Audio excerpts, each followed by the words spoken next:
Assalamualaikum warahmatullahi wabarakatuh. Perkenalkan, nama saya Andi Reski Puspita Anggreni dengan NIM 210901602015 dari kelas B Akuntansi Terapan. Anggaran komprehensif. Dilihat dari kelengkapan anggaran yang disusun oleh suatu organisasi, maka anggaran dapat disebut sebagai anggaran parsial dan anggaran komprehensif. Anggaran parsial adalah anggaran yang terdiri dari satu jenis saja, sedangkan anggaran komprehensif merupakan anggaran dari anggaran perusahaan yang disusun secara lengkap. Anggaran komprehensif atau anggaran induk adalah anggaran yang menggabungkan keseluruhan rencana organisasi. Anggaran induk merupakan sekelompok anggaran parsial yang memiliki hubungan erat dan terintegrasi satu dengan lainnya dan dijadikan dasar untuk operasi perusahaan di dalam suatu periode di masa mendatang. Pada umumnya, manajemen perusahaan memperoleh manfaat yang sangat besar dari penggunaan anggaran komprehensif di dalam perusahaannya. Memang diakui bahwa penggunaan anggaran parsial juga mendapatkan manfaat, tetapi bila dibandingkan anggaran komprehensif dengan anggaran parsial, maka dapat dikatakan bahwa komprehensif lebih banyak dibandingkan anggaran parsial. Sekian dari saya, materi selanjutnya akan dijelaskan oleh rekan saya. Baik, terima kasih atas kesempatan yang telah diberikan. Perkenalkan, nama saya Zika Kirini Azhara dengan NIM 210901602013. Di dalam praktek bahwa masih banyak perusahaan yang belum mempergunakan anggaran komprehensif dan hanya menggunakan anggaran parsial.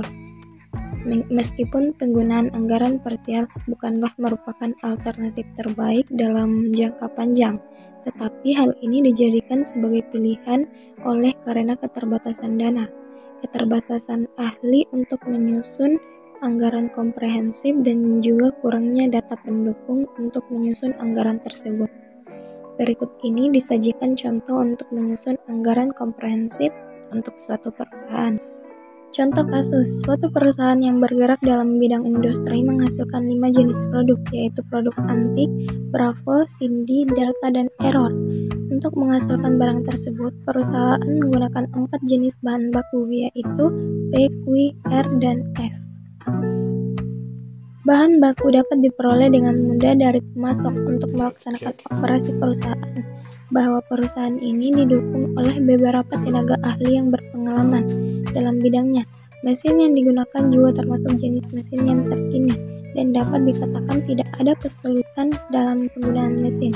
Perusahaan melayani 2 wilayah, yaitu wilayah pemasaran barat dan wilayah pemasaran timur. Ramalan penjualan untuk kedua wilayah tersebut untuk tahun 2015 adalah sebagai berikut. Produk A untuk wilayah barat, unit 1000, harga unit 1000.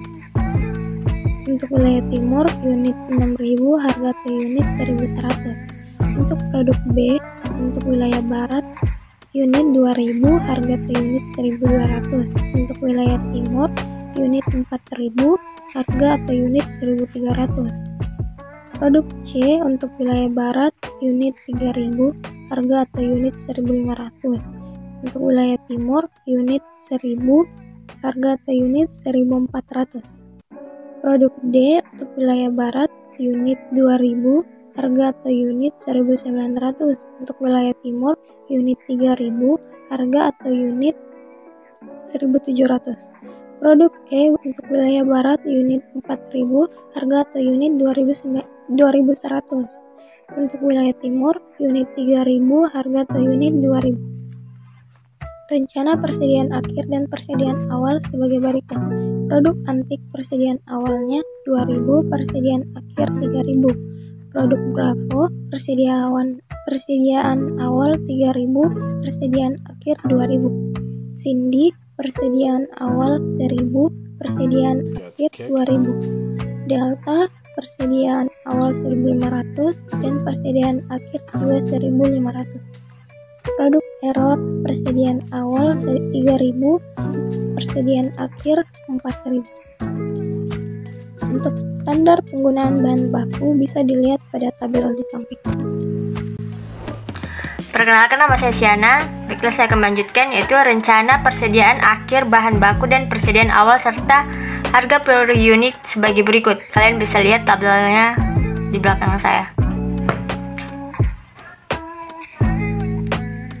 Seperti itu. slide selanjutnya itu berikut ini disajikan data tentang standar waktu penyelesaian produk dan upah per jam. Kalian bisa lihat tabel di belakang saya. Slide selanjutnya yaitu biaya overhead pabrik, biaya umum dan administrasi, serta biaya penjualan diperkirakan sebagai berikut. Kalian bisa lihat biaya chip, CHP, keterangan, sampai lain-lain. Seperti itu tabelnya.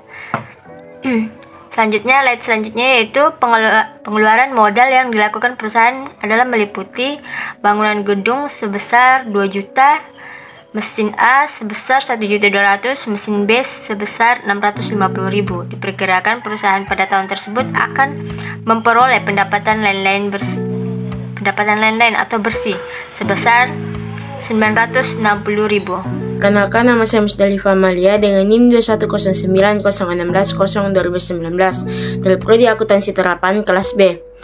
Saya akan menjelaskan mengenai soal. Pada soal, perusahaan kecap sehat memproduksi 3 jenis kecap dengan taksiran penjualan untuk tahun 2016 mendatang sebagai berikut.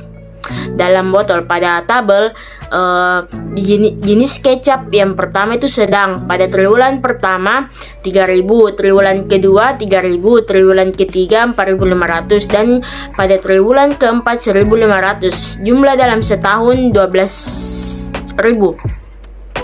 Pada kecap manis, jenis kecap manis, triwulan pertama 6.000, triwulan kedua 9.000, triwulan ketiga 6.000, triwulan keempat 3.000. Jumlah setahun 24.000. Jenis kecap asin, pada triwulan pertama 4.500, triwulan kedua 4.500, triwulan ketiga 3.000, pada triwulan keempat 6.000. Total setahun 18.000. Adapun total dari kecap sedang manis asin pada triwulan pertama 13.500, pada triwulan kedua 16.500, pada triwulan ketiga 13.500, pada triwulan keempat 10.500. Total keseluruhan 54.000. Harga jual untuk masing-masing daerah sebagai berikut. Nomor jenis kecap BJM, MTP. Produk dijual di 2 daerah yaitu Banjarmasin atau yang biasa disingkat dengan BJM dan Martapura yang disingkat dengan MTP dengan perbandingan 2:1. Harga jual untuk masing-masing daerah sebagai berikut.